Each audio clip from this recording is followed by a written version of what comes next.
A la hora de decidirse uno o tu comunidad por hacer Asbará, es decir, al intentar defender las posturas de Israel y del pueblo judío, debemos definir claramente dos cosas que no son verdad y una que sí lo es. Ante todo, no es verdad asumir que todos los ataques en contra de Israel o los judíos son producto del antisemitismo. La judiofobia no lo explica todo. Si crees que todas las personas son antisemitas y odian indefectiblemente a los judíos y al Estado del pueblo judío, entonces no gastes esfuerzos, ya que nadie debería desear escucharte. Lo cierto es que hay muchas más personas que admiran a los judíos y a Israel de lo que nos imaginamos. La segunda mentira es intentar explicar posturas utilizando lo que podríamos llamar la escuela Akshama, en referencia al departamento de la Organización Sionista Mundial, que en los años 90 solía organizar debates en donde se presentaban posturas israelíes y anti-israelíes para que nuestros jóvenes decidiesen. En nombre del supuesto pluralismo de ideas, colocaban en el mismo nivel a quien mentía afirmando que Israel cometía un genocidio palestino, frente a otro que se defendía aduciendo que tal cosa no sucedía.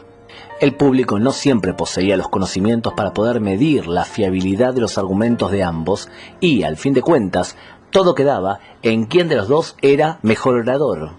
Esa época se terminó y no debería regresar. Lo que sí debemos reafirmar es el hecho que los ataques en contra de Israel y los judíos afectan la identidad de nuestros jóvenes y de nuestros adultos también.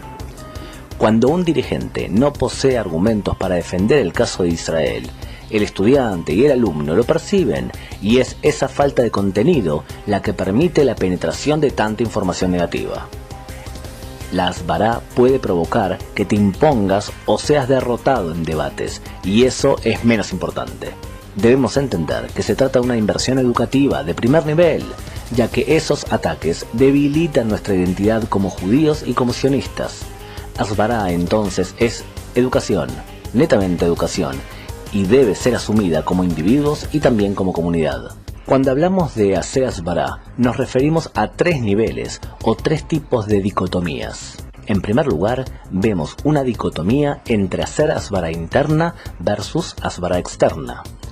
La Asbará interna es invertir en explicarnos la situación a nosotros mismos, aumentando drásticamente los contenidos que manejamos habitualmente para que los ataques tengan menos efecto sobre nosotros. Una especie de antivirus. La Asbará externa está ligada a la necesidad de explicarles a otros, fuera de la comunidad judía, lo que sucede con los judíos y con Israel. Cada comunidad debe decidir en qué dedica mayores esfuerzos partiendo de la base que ambas cosas son necesarias. La segunda dicotomía es entre Asbará reactiva versus Asbará proactiva. La Asbará reactiva es un profundo problema arraigado en muchas comunidades. Funciona más o menos de la siguiente manera.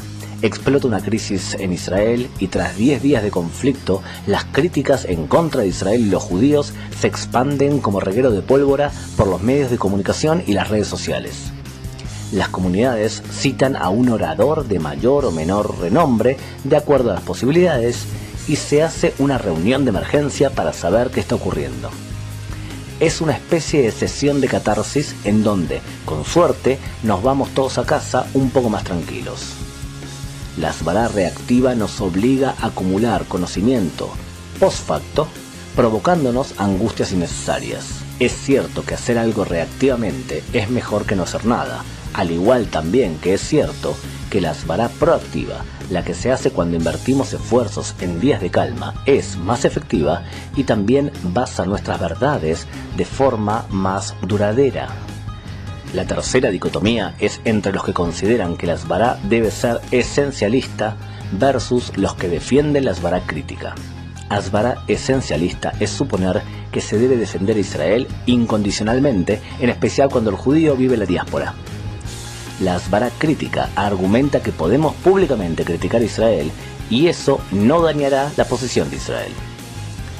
En ocasiones, miembros de las comunidades judías demuestran un apasionamiento en defender las posturas de los que atacan a Israel. Frente a ellos, portavoces de las comunidades judías rechazan aceptar críticas contra Israel, las mismas que son aceptables para cualquier Estado del mundo, especialmente las democracias. ¿En dónde está el límite entre una cosa y la otra? Ante todo, el pueblo judío ama el debate y es muy autocrítico. Es una de las fuentes de nuestro crecimiento y superación. Anular dicha tendencia sería contrario a nuestra esencia. Impulsar el debate parece formar parte de nuestro ADN y debemos estar orgullosos de eso. Por contrapartida, compartir posturas con aquellos que rechazan que los judíos somos un pueblo, que tenemos derechos nacionales en la tierra de Israel y que defienden posturas claramente antisemitas, es un límite que no debería ser cruzado por miembros decentes de nuestras comunidades. En otras palabras, críticas pueden ser bienvenidas, pero rechazar el derecho de Israel a existir debe ser combatido. En general, las personas que atacan a Israel utilizan patrones argumentales repetidos y hasta conocidos. Ante todo sobresale la doble vara cuantitativa, es decir, los judíos son los culpables de todo porque mueren más palestinos que judíos en los enfrentamientos armados. Este argumento no es legalista, más aún, el fiscal de la Corte Penal Internacional en La Haya, Luis Moreno Campo, especificó que el número de muertos no determina la existencia de crímenes de guerra ni la culpabilidad de quien ha perdido menos vidas. Según la lógica surrealista de estas personas, si el número de muertos determinase culpabilidad, entonces los alemanes durante el nazismo fueron las víctimas de los ingleses durante la Segunda Guerra Mundial, ya que los primeros, los alemanes, perdieron más de 7 millones de personas y los segundos, los ingleses, solamente 500.000. La doble vara cuantitativa debe ser confrontada señalando quién es el agresor y quién es el agredido en los conflictos. Hagamos un ejercicio simple. Si los israelíes abandonan sus armas defensivas, el Hamas y otros también, asesinarán sin duda a los judíos de Israel.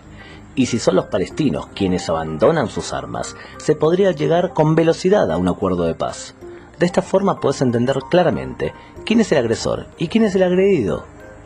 Otro tipo de ataques se basan en el doble juego estado de guerra versus estado de paz.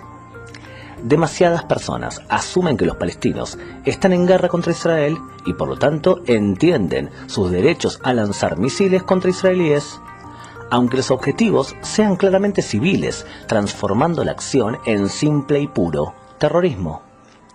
Sin embargo, estas mismas personas no dudan en criticar a Israel cuando este país actúa de acuerdo a ese estado de guerra. En una guerra, el terrorista es un combatiente en todo el sentido de la palabra, por lo que es un objetivo totalmente legal. Estas personas aducen que Israel no debería neutralizar a un terrorista, sino que deberían, prepárense, detenerle, llevarlo a juicio y encerrarlo en prisión como si se tratase de un ladrón en tiempos de paz. Hay quienes no han comprendido que en tiempos de guerra rigen leyes bélicas y que no es aceptable argumentar que para algunos rigen las leyes de la guerra, pero para los otros se les debe imponer las leyes de un estado de paz. O para ambos paz o para ambos leyes de guerra. Eso es lo justo y también lo lógico. Una tercera línea argumental enfrenta la visión de los derechos humanos versus el relativismo cultural. Esas mismas personas hacen un doble juego.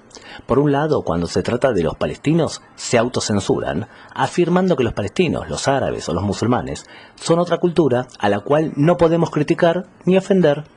Si los palestinos educan a sus hijos a suicidarse para asesinar judíos, entonces es un tema cultural interno ante lo cual nosotros no deberíamos intervenir. ¿Quiénes somos nosotros para criticarles? Se autoeximirán algunos. Otros simplemente se apresurarán a intentar exculpar a los palestinos, diciendo es que los israelíes los llevan a hacer terrorismo, por ejemplo.